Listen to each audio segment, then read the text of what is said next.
Welcome everyone. My name is Parth and I'll be starting a free photography course on YouTube for everyone. We'll go from the basics till all the shooting techniques of photography. So basically this is the course outline, what we'll be doing in each of the classes. The first class will be about gear basics, everything about cameras, lenses and accessories. The second class will be about camera controls, the modes, buttons, menus and settings. The third class will be about exposure triangle, ISO, aperture and shutter speed. The fourth class will be about composition rules, rules of 1/3, leading lines and many more rules. The fifth class will be about lighting fundamentals, natural, artificial and golden hour. The sixth class will be about focusing and depth of field, autofocus mode, manual mode, bokeh and even sharp photos. The seventh class will be about different photography genres, portrait, landscape, street and wildlife. The eighth class will be about editing your photos in Lightroom or any other app. So module 1 is everything about gear basics. Totally two types of cameras are there, DSLR and mirrorless cameras. And there's one more type of camera called point and shoot, which is very rare. And then lens types are kit lens, which is a small lens which you will get when you buy your camera. And then telephoto lens is the big lens which will have more zoom and will allow you to take better pictures. And macro lenses allow you to shoot pictures fully close up. And then you may buy few accessories like tripod, memory card and extra memory card and a camera bag to keep your cameras and lenses safe. With the camera you may buy extra batteries, filters like UV filters and ND filters and lens hood and cleaning kit to care about your camera. You may buy the cameras which are useful for you. So let's see the difference between DSLR and mirrorless cameras. DSLR cameras allow us to see optical viewfinder. In the sense we can see the real light. And then mirrorless and DSLR cameras have long battery life, around 800 plus shots. And DSLR cameras allow you to put many more lenses. And DSLR cameras have better grip and you will not make them fall. But DSLR cameras will be a bit heavier. And then DSLR cameras have older autofocus technology, and the budget of DSLR cameras will start from 25,000 and it can go till around 60,000. Let's talk about mirrorless cameras. So mirrorless cameras are the modern type of cameras, and mirrorless cameras are lighter and compact. You can see the exposure in the viewfinder as well. And mirrorless cameras shoot the pictures faster, and mirrorless cameras will have better video capabilities, but mirrorless cameras will have shorter battery life, around 300 shots. And then the mirrorless cameras lenses will be a bit more expensive than DSLR cameras, and the budget for mirrorless cameras will be over 70,000.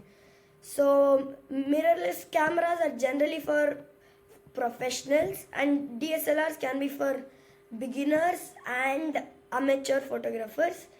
But both are very good and you can shoot very good pictures with both the cameras. So you can take whatever camera you want.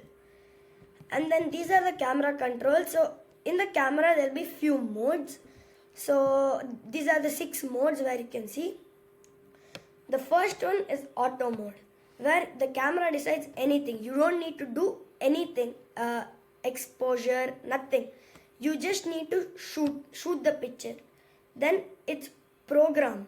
Program is you only get to choose the ISO, which is the brightness of the picture.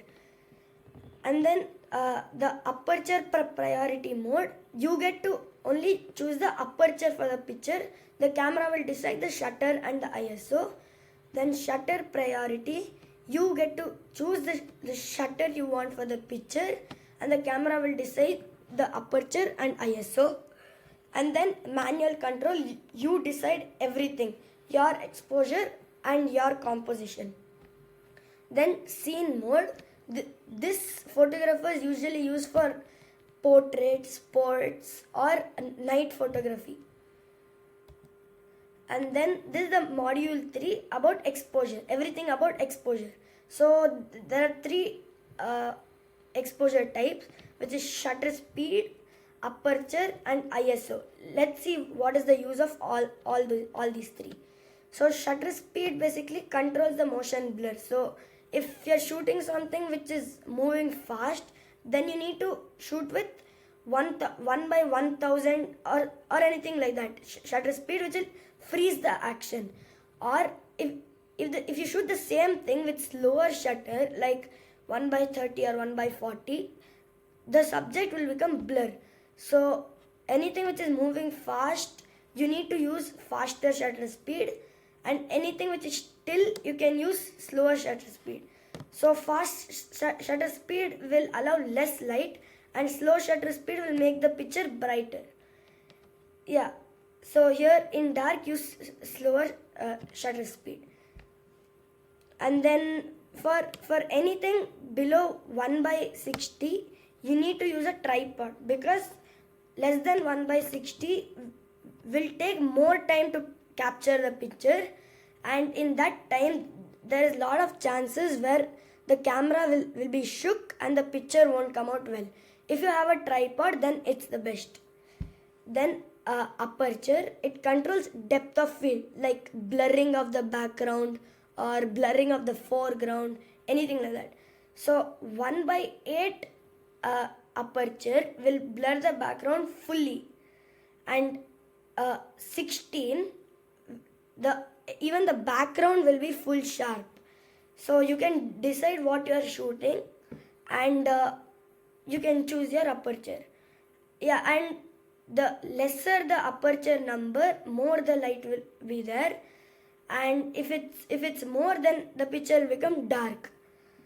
And then for landscapes, you need to use apertures from 8 to 16, because in landscape pictures, everything should be sharp. Even if one thing is blurred out, the picture won't come out nice.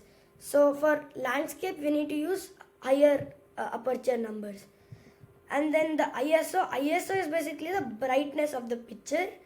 So the camera sensor sensitivity, ISO 100 is cleanest quality. So it's like lesser the ISO, lesser the light, and the picture won't be pixelated.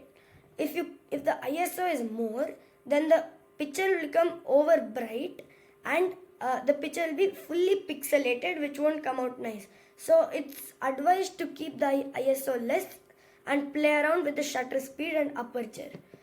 Yeah, for bright day, we can use ISO 100, or if we are shooting something in a dark room or a dark place, then we don't have any choice. We need to keep the ISO higher. And then this is the composition rules, module 4. So these are the grid lines. Rule of 1/3 is, so when you are shooting something, the subject should be on one of the dots. So if the suppose we'll take an example of a bird.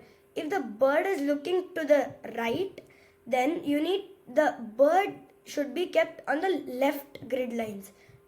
So it's like 40-60. The context should be 60% and the subject should be 40%. That will be a good picture. And then leading lines. Suppose we are shooting something of a river or road which is going straight. So we need to start the road from the corners of the picture, which will take to the end of the frame. That will look very nice. Then framing. You can look at many arcs or trees to frame the subject very nicely, and if you can spot something which is symmetrical, then please try to shoot that, because the pictures will be looking very good when it's symmetrical. It's the same for reflections also. Like when it's water and you're taking the sunrise, let the sun's reflection be there on the water, and let the water's lines be straight. And then negative space, this is also called as dead space. Suppose I took the example of the bird, right? If it's looking at the right and you put the bird at the right, then the space at the left is dead space. This space, you can't do anything with this space. So better to keep the bird on the left if it's looking at the right. So this will add more drama.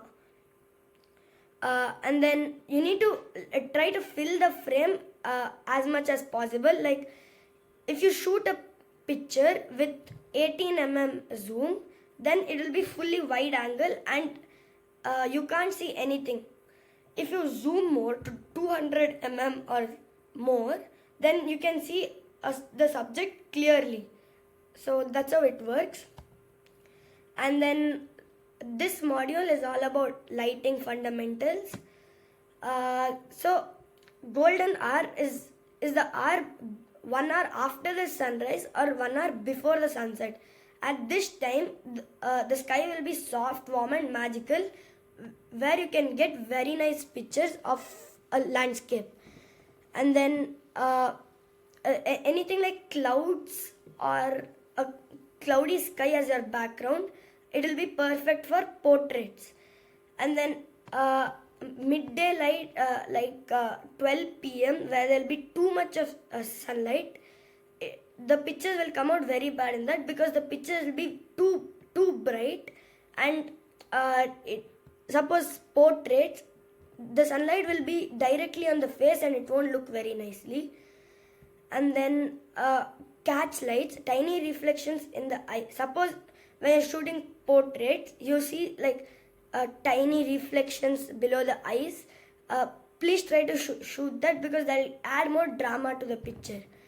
And then direction, you need to see where the camera is facing to the sun. If the subject is in front of the sun and you're shooting that, then the subject will become black, which is called silhouette.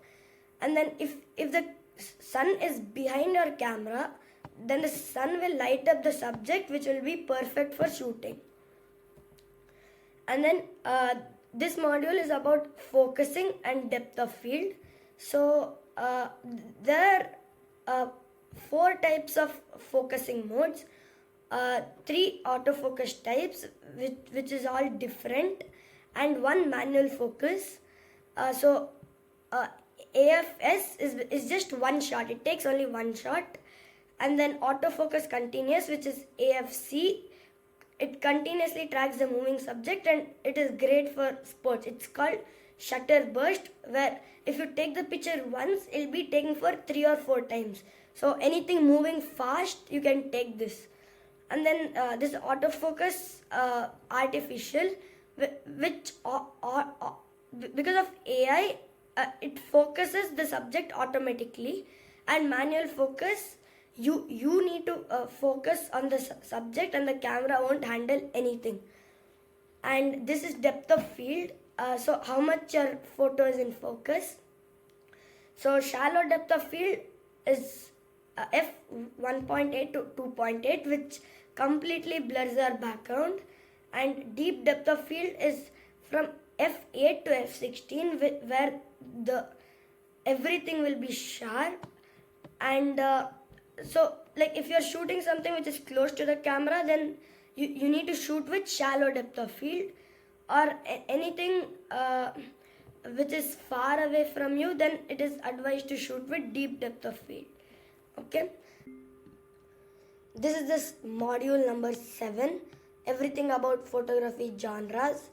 The first one is portrait photography, where the aperture should be f2.8, the camera should be eye level, and you should look for catchlights on the face. Also, the background should be very good. Next is landscape photography, where the aperture should be f11 to make the whole frame sharp. You need a tripod.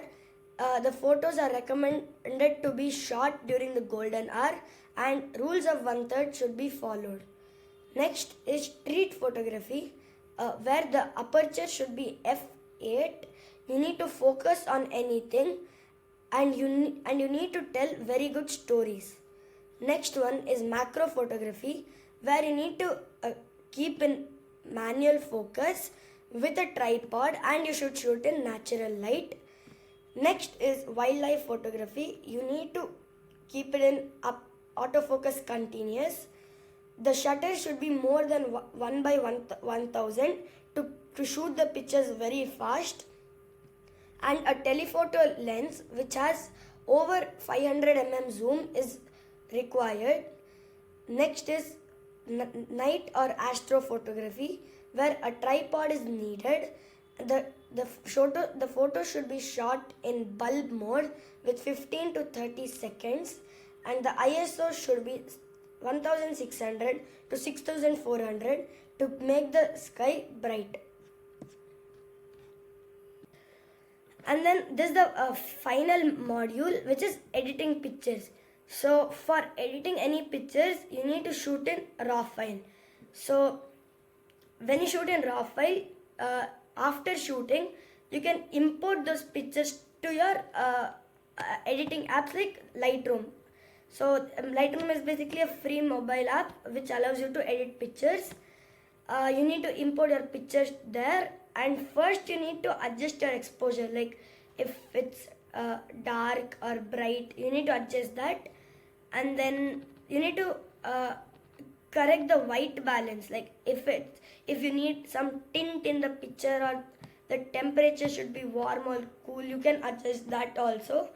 And then you need to sharpen the picture. Like you shoot a bird, but the bird is not sharp. It came out very blur. So if you sharpen the picture, then the bird become proper. And then if you need some cropping, like if the subject was too far, you could not capture it well, you can crop the picture and you can sharpen it again. This brings us to the end of this session. This was just an overview class, and the next class will be about module 1, and we'll do 8 more modules like that. Thank you everyone. Please share your feedback in the comment section.